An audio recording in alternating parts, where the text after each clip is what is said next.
Hola, habla Spasi. ¿Cómo están? Soy Emma, asistente virtual de Vicaregú. Les cuento que mayo es el mes de concientización del cáncer de vejiga. Y como todos los años, y este es el número 3, realizamos el Congreso Internacional de Pacientes.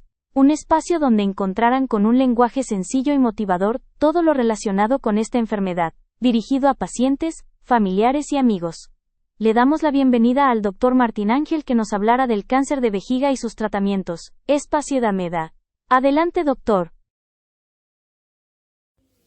Hola, muchas gracias por acá para participar en este Congreso de Pacientes y hoy vamos a hablar sobre los tratamientos que existen para el cáncer de vejiga.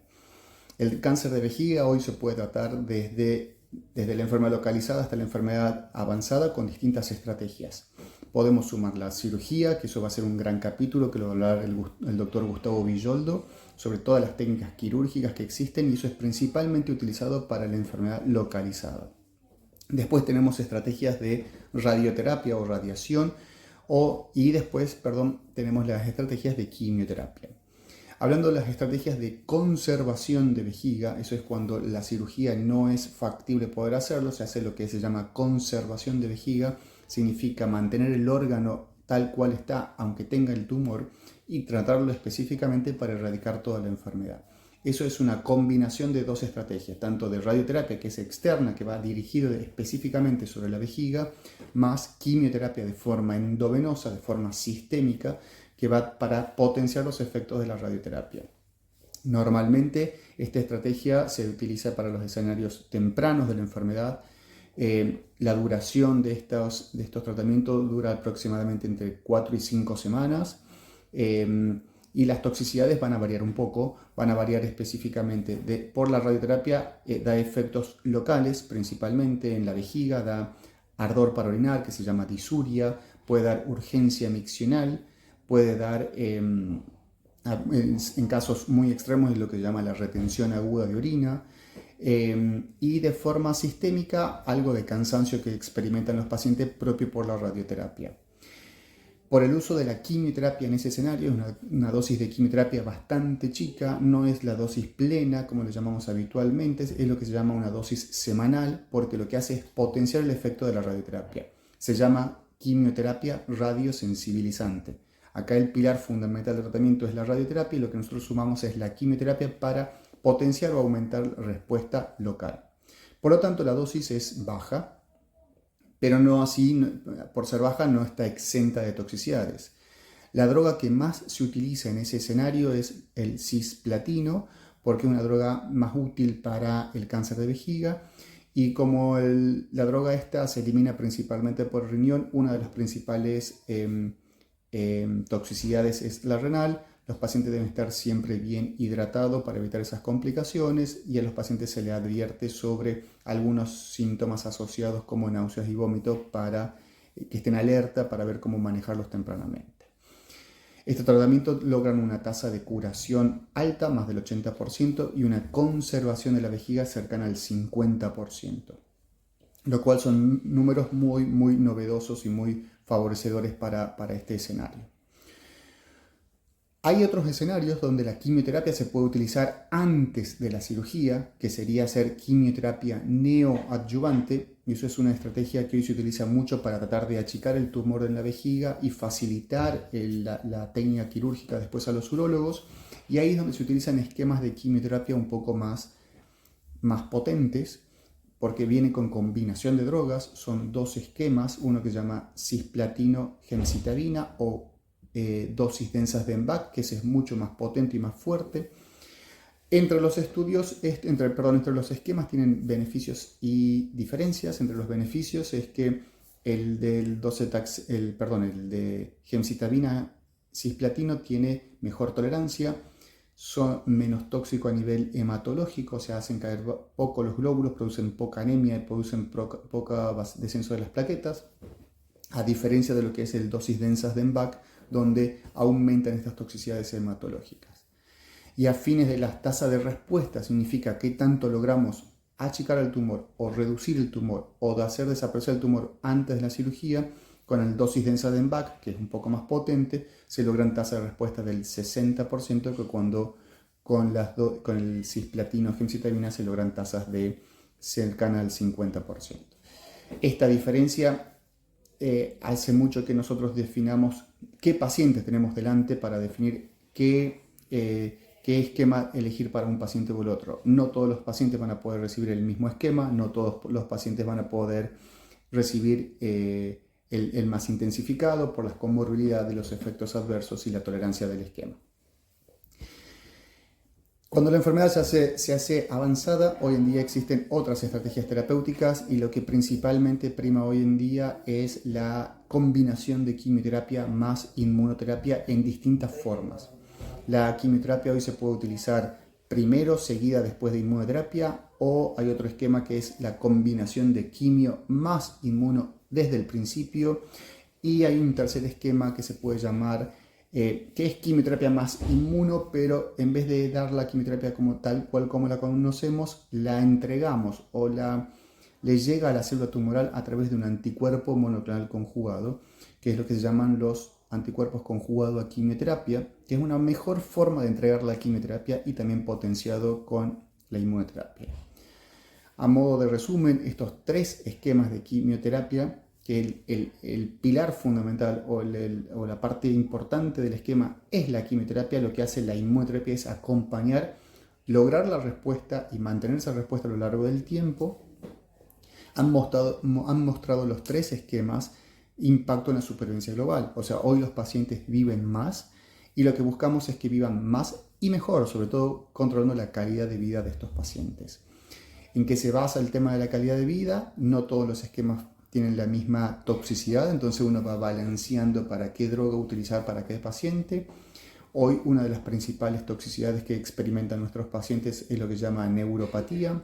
La neuropatía es la alteración de la sensibilidad a nivel de las manos y de los pies, adormecimiento, pequeñas descargas eléctricas o incapacidad para distinguir superficies. Eso hoy a veces puede ser limitante y hay situaciones más avanzadas de la toxicidad de la neuropatía, que es imposibilidad de abotonarse un Muchas gracias botón al de la doctor camisa, Villondo, lo cual urólogo. también impacta Qué importante en controlar la actividades orina. de la vida cotidiana. Ahora le damos la bienvenida al Entonces, doctor Martín hoy Ángel. nosotros lo que Él es hacemos médico oncólogo y nos dará consejos para los pacientes buscar que todos los inician el antecedentes, tratamiento de sobre todo cáncer que de no vejiga. tengan diabetes, Adelante, una de las doctor. complicaciones frecuentes que vemos en nuestra población, porque la diabetes produce una neuropatía ya de base, entonces si nosotros tenemos que darle quimioterapia, esa vez genera mayor o acentúa la neuropatía previa.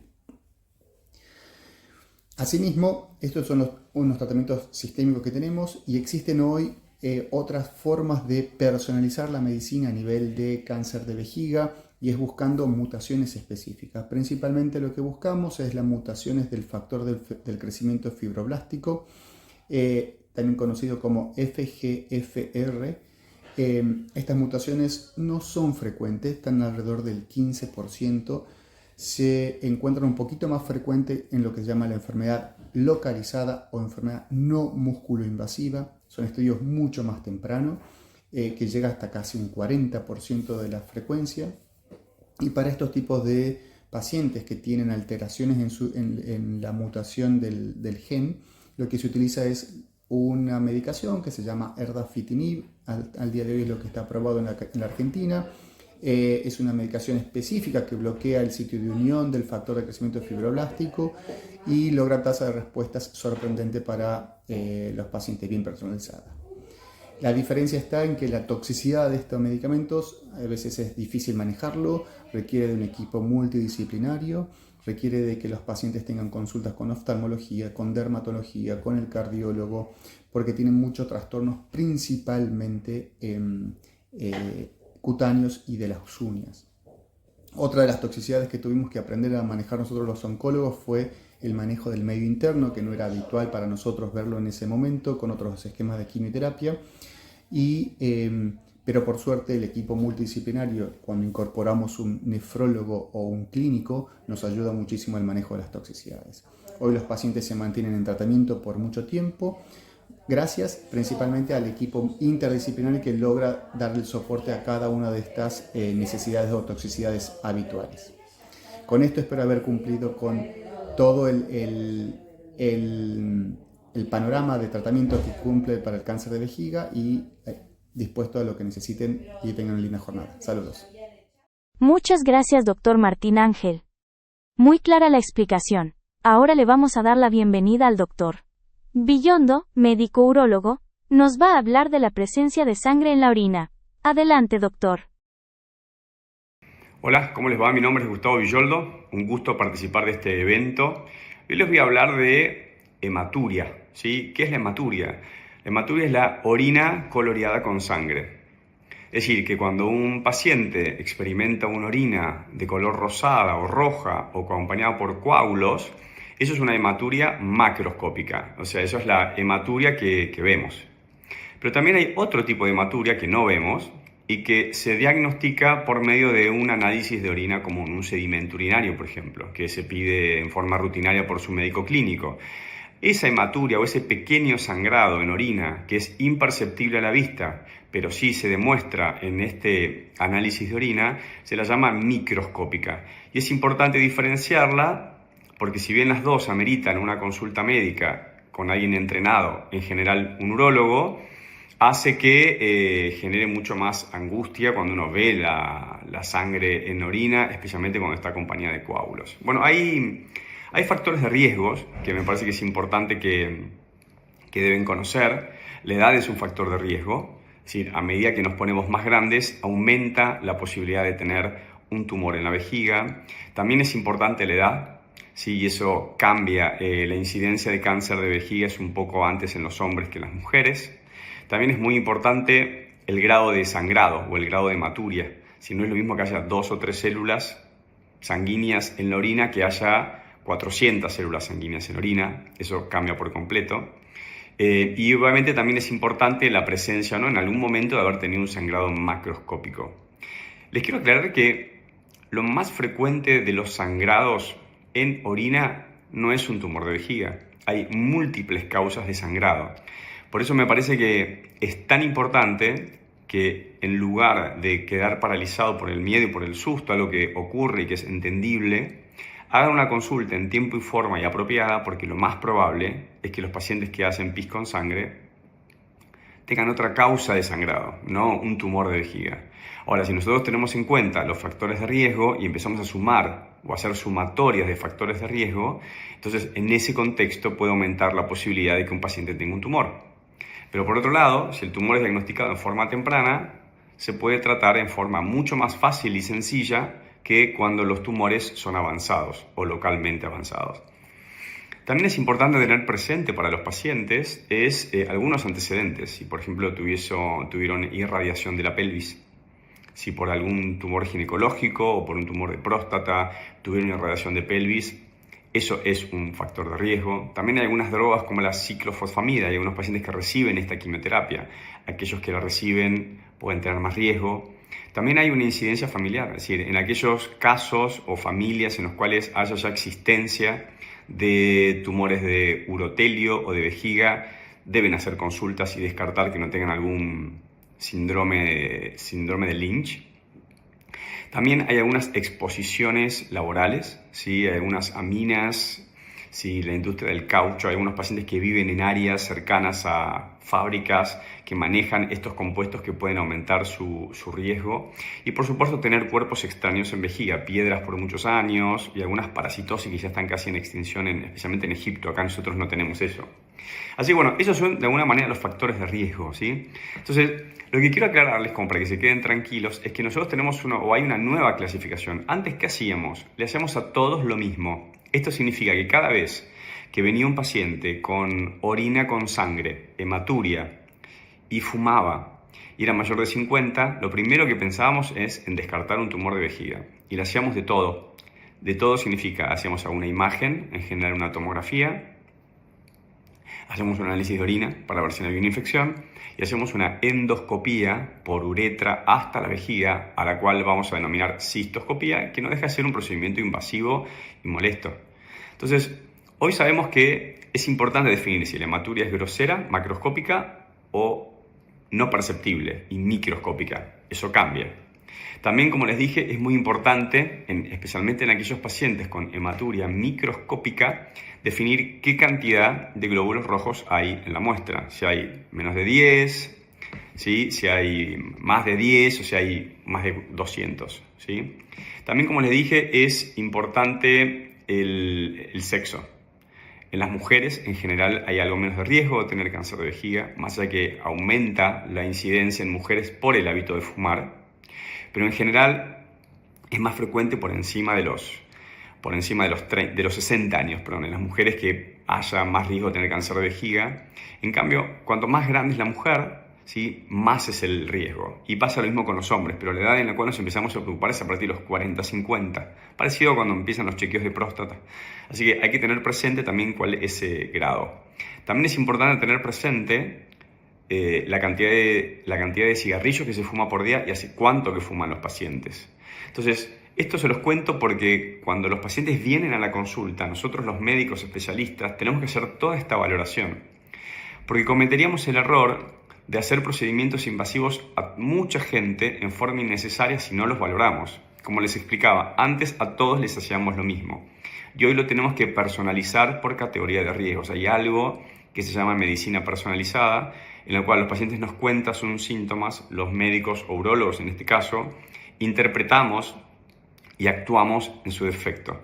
Esto significa que aquellos pacientes que están en bajo riesgo, o sea que tienen una microhematuria o un sangrado microscópico y tienen un bajo riesgo, porque tienen pocos o no tienen ningún factor de riesgo, pues estamos habilitados a no estudiarlos o a no invadirlos. En cambio, si empiezan a aparecer uno o más factores de riesgos, los pacientes deben ser categorizados en riesgos intermedios o alto, y cuanto obviamente más alto es el riesgo, más es la posibilidad de tener un carcinoma de vejiga. Por eso es importante, para cerrar, que en todos aquellos pacientes que vean orina con sangre, es decir, hematuria macroscópica, o que el resultado de un análisis de orina revele la presencia de glóbulos rojos o hematuria microscópica, deben consultar a su médico clínico y posiblemente la derivación a un médico urólogo para que los pueda asesorar con respecto a cuáles son los próximos pasos a seguir. Muchas gracias. Muchas gracias, Dr. Villondo, por su aporte tan claro. Qué importante es controlar la orina. Ahora le toca el turno nuevamente al Dr. Martín Ángel. Adelante. Gracias por la invitación a participar de este congreso de pacientes. Para mí es un honor estar con ustedes, aunque sea virtual, pero participando a la distancia. El tema que me tocó disertar el día de hoy es qué consejos le podemos dar a los pacientes que van a empezar un tratamiento para cáncer de vejiga. Y eso es muy importante porque depende muchísimo qué estrategia vamos a utilizar. Por ejemplo, si empezamos un tratamiento de quimioterapia solamente, un esquema de quimioterapia para la enfermedad avanzada o localizada, cualquiera sea el escenario, una de las drogas más importantes que utilizamos siempre es el cisplatino. Es una droga útil, muy fuerte, muy potente para el tumor de vejiga, pero tiene una eliminación principalmente por el riñón. Eso implica que el paciente esté siempre bien hidratado.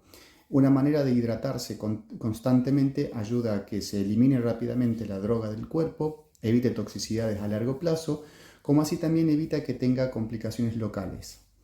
Una vez, si el paciente también tiene que hacer esta quimioterapia junto con radioterapia, que pueden ser alternativas o estrategias terapéuticas que usamos hoy en día, los pacientes también les recomendamos que tengan una buena hidratación para que la radioterapia utilizada sobre la vejiga no irrite tanto la vejiga y no le dé tanta frecuencia urinaria, tanta ardor para orinar, etc.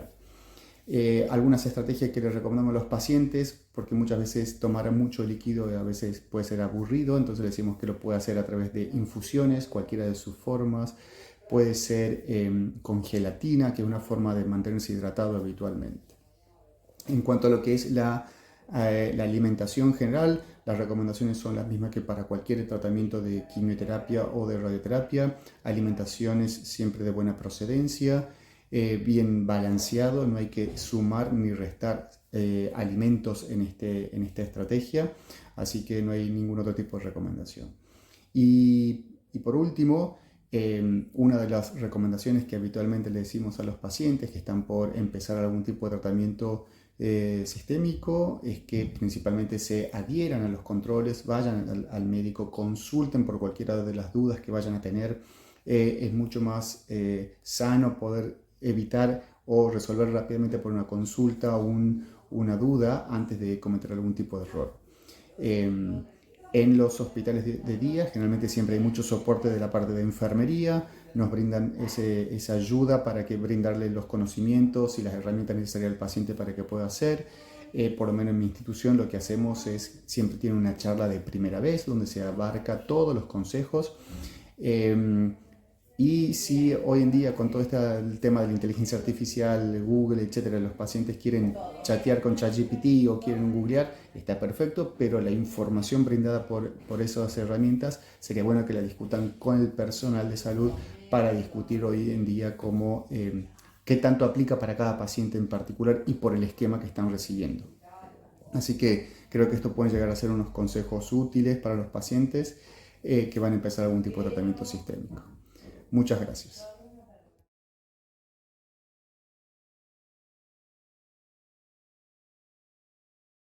Muchas gracias, doctor Martín Ángel. Un placer escucharlo siempre, con esa claridad en sus explicaciones. Ahora le damos la bienvenida a la licenciada Nancy Ferro. Ella es psico-oncóloga especialista en mindfulness. Disfruten Hola, ¿qué de tal? este Buenas espacio. tardes, ¿cómo Adelante, están? licenciada. Gracias a todos los que digamos, están presentes en este evento. Quiero agradecer a Fiorella y a Diego de Fundación Vicare y Plataforma Pacientes por haberme convocado para este encuentro, a compartir con ustedes algo que yo hago habitualmente, que es difundir y enseñar y practicar mindfulness, que es una práctica que la aplicamos como para serenarnos. Hay literatura que apoya los resultados que mindfulness da para el control de la ansiedad, de la depresión y el manejo del estrés. Bueno, yo quisiera compartir con ustedes algunos conceptos que nos van a ayudar como para poder trabajar sobre esto que estuvimos escuchando hoy, que son, digamos, conceptos acerca de cómo se puede, digamos, prevenir algunas enfermedades genitourinarias. Específicamente, hemos hablado acerca del cáncer de vejiga. Yo quería detenerme un poquito, repasar el tema de prevención. ¿Qué tipos de prevención existen o nosotros conocemos? Prevención primaria, que es aquella que nos ayuda a no enfermarnos, el tener adherencia a conductas de autocuidado como para no ponernos en riesgo de padecer enfermedades. Esto es la prevención primaria. Tiene que ver con la conducta, tiene que ver con los objetivos de las personas de permanecer sanos en la medida de lo posible. La prevención secundaria es la que nos llevan, son aquellas conductas que tienen que ver con la vigilancia médica y de los síntomas y de conocernos, como para hacer consultas a tiempo. La prevención secundaria nos habla de una detección precoz de enfermedades. Y la prevención terciaria es aquella que nos lleva a poder adherir a todos los controles médicos que se nos proponen, realizar todos los tratamientos y los controles adecuados como para eventualmente poder llegar a un diagnóstico precoz si hubiera algún avance de enfermedad. Y bueno, digamos, ¿por qué traigo esto ahora? Porque hay una relación que yo entiendo que es muy fuerte entre mindfulness y prevención. Mindfulness nos ayuda a poder estar atentos a nuestra salud, a conocer nuestro cuerpo, a conocernos a nosotros mismos y entender cuándo se producen algunos cambios que necesitan ser atendidos. Mindfulness nos ayuda a mantener conductas saludables, a mantener el estrés controlado, a mantener una actitud de alegría y de estar atentos a las cosas que nos hacen bien. Por eso yo pensé en algunas palabras que pueden ser claves a la hora de pensar cuál es la relación que existen en las prácticas de mindfulness y una actitud de prevención. Uno es que mindfulness nos ayuda a estar focalizados, nos ayuda a poder focalizar en lo que nosotros queremos hacer. No distraernos, atender a nuestras necesidades, atender a nuestros deseos y proyectos, estar atentos a nosotros mismos y a las personas a quienes nosotros amamos. Ser conscientes de las cosas que nos conviene hacer, ser conscientes de lo que nos rodea, ser conscientes de la responsabilidad que tenemos hacia nosotros mismos, hacia nuestro cuidado, y ser conscientes de las cosas que podemos disfrutar de la naturaleza, de nosotros mismos y de los otros. Con mindfulness también tenemos el objetivo de poder discriminar entre lo que es importante de lo que no es importante, discriminar entre lo que la mente nos lleva como de una manera que nosotros no vamos controlando, entre aquellas cosas que realmente podemos decidir, qué cosas vamos a tener en el foco de nuestra atención y de nuestra conciencia y qué cosas vamos a correr de nuestro foco. Y también con mindfulness desarrollamos una actitud como de reflexión, de autoconocimiento, a través de poder preguntarnos cosas, de momentos de indagación a través de nuestras prácticas. Una de las preguntas que sostenemos repetidamente es: ¿esto es lo que me hace bien? Ser consciente de lo que estoy haciendo, de cómo vivo y poder interrogarme: ¿esto es lo que me hace bien? ¿Esto es lo que quiero? ¿O me estoy dejando llevar por automatismos, pueden ser prejuicios, creencias, mandatos? Podemos con mindfulness rescatar lo que nosotros realmente deseamos. ¿Esto es lo que yo quiero? ¿Esto es lo que necesito hoy? Estas son preguntas que nos podemos hacer interrogándonos en medio de las prácticas de mindfulness. Yo pensé para el día de hoy,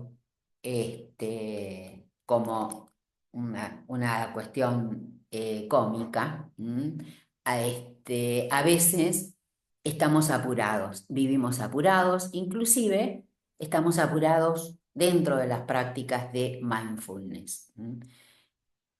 Todo eso es lo más lejos de lo que nosotros nos estamos proponiendo. Acá está la ranita diciendo: vamos, paz interior que no tengo todo el día. Como si pudiéramos lograr los objetivos de conocernos, de aquietarnos, de poder manejar el estrés de un día para el otro. Con mindfulness aprendemos que la práctica está siempre en nuestra vida, que podemos hacer prácticas informales, no dejando escapar momentos lindos cuando estamos compartiendo con otras personas o haciendo las cosas que nosotros queremos hacer y que realmente nos gustan. Hoy pensé en una práctica que tiene que ver con el clima, con las cosas que estamos viviendo en este tiempo de otoño. Y entonces vamos a disponernos a realizar esta práctica en el día de hoy, primeramente escuchando el sonido del chin chin.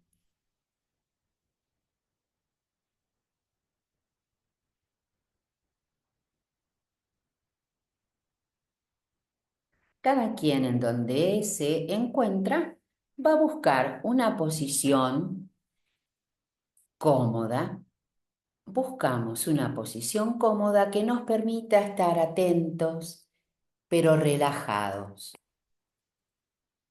apoyándonos en la silla o sillón en donde estemos, aprendiendo a abandonar nuestro cuerpo en los apoyos que tenemos. Muchas gracias, licenciada. Es tan Y importante eso estar en nos el aquí y ahora. permite poder Estén atentos que desde relajarnos Plataforma de mejor. Pacientes habrá talleres de mindfulness a cargo de la licenciada Nancy Ferro. Y de Vamos a esta manera llevar llegamos al final nuestra de este pequeño gran atención evento. a la Carrie Git respiración. no. Los invitamos a que se sumen a Vicare, donde encontrarán una Nos comunidad de pacientes enfocamos de cáncer en cómo nuestro genitourinario cuerpo dispuestos a trabaja con acompañarse. cada No estás inspiración y solo. con cada Súmate. exhalación. Hasta la próxima. Observamos que en la inspiración nuestro pecho sube y que en la exhalación, relajándonos, el pecho baja. A veces pensamos que la respiración solo involucra el tórax, pero poniendo atención, notamos que nuestro vientre también colabora, los músculos abdominales bajos también se mueven, colaboran para que el diafragma trabaje bien. En la inspiración se distienden, permitiendo que los pulmones se llenen bien de aire para que nuestro cuerpo pueda recibir todo el oxígeno que necesita. Y en la exhalación notamos que nuestro cuerpo, que todos estos músculos se van a contraer para ayudar a expulsar el aire viciado. Con curiosidad observamos este proceso de respiración que se produce momento a momento.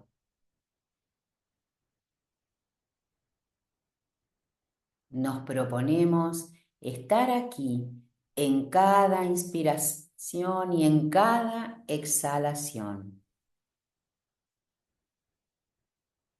Y en este estado de mayor quietud de nuestra mente, con la intención de dejar reposar nuestra mente en la respiración, vamos a observar qué sucede en ella. Notamos los pensamientos que aparecen, las emociones. Pueden ser pensamientos superficiales, nimios, algo que nos faltó hacer. Pueden ser cosas también más importantes, lo que sea.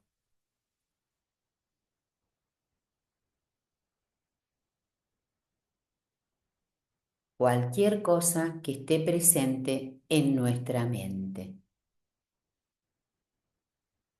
En estos momentos vamos a imaginar que los productos que aparecen en nuestra mente son una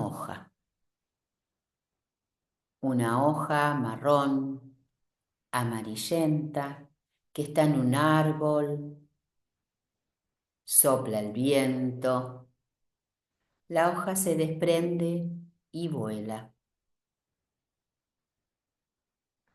Dejamos que nuestros pensamientos, nuestras preocupaciones, nuestras anticipaciones ansiosas se vayan con cada hoja que va cayendo de este árbol. Y como si estuviéramos presentes frente a ese árbol, permitimos que nuestra mente esté focalizada en cada hoja que cae y al caer se lleva algún producto que va apareciendo en nuestra mente. Nos dejamos impactar por lo distintos que son cada hoja, por más que sean del mismo árbol, como nuestros pensamientos, que pueden ir de un estilo a otro, las emociones, que pueden variar en su coloratura, en intensidad, el ritmo en que nuestra mente propone cosas. Ahora quizás sea más quieto, más calmo, pero se puede acelerar. La mente también se acelera como si fuera un viento muy fuerte. En ese momento caen muchas hojas y las dejamos que se vayan. En otro momento caen lentas, simplemente las observamos. No hacemos juicio de valor sobre si el viento es más fuerte, más frío. No juzgamos tampoco a nuestra mente si anda más rápido o más lenta. Tampoco juzgamos el contenido de nuestra mente. Simplemente ahora decidimos no adherirnos a ningún pensamiento. Simplemente los dejamos pasar.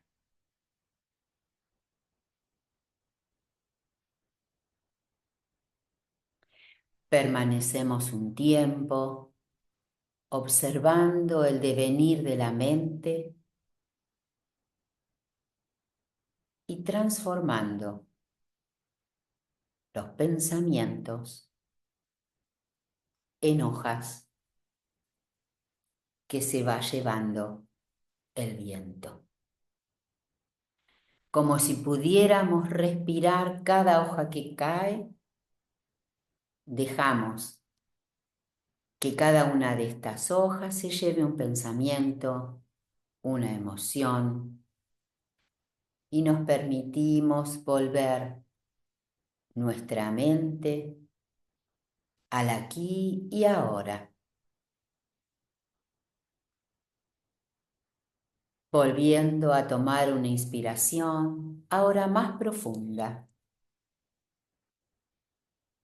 Dejamos el tiempo que necesitemos para esta inspiración profunda y la exhalación.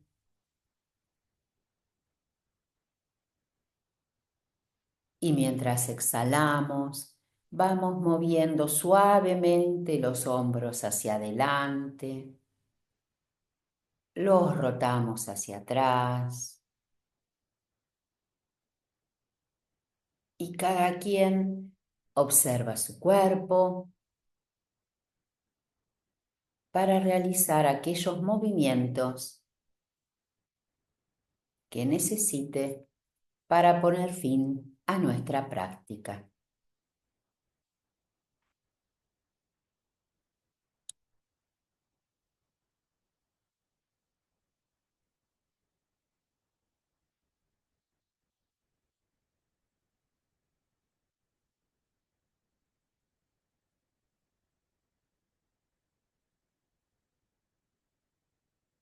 Bueno, muchas gracias. Espero que hayan podido disfrutar de la práctica y también, digamos, podemos entender que con cada estación del año la vida nos va proponiendo distintas cosas que podemos tomar de la naturaleza como para poder realizar prácticas formales como esta, que nos decidimos, nos sentamos, fuimos bajando los decibeles, fuimos llevando nuestra atención a la respiración, nos concentramos.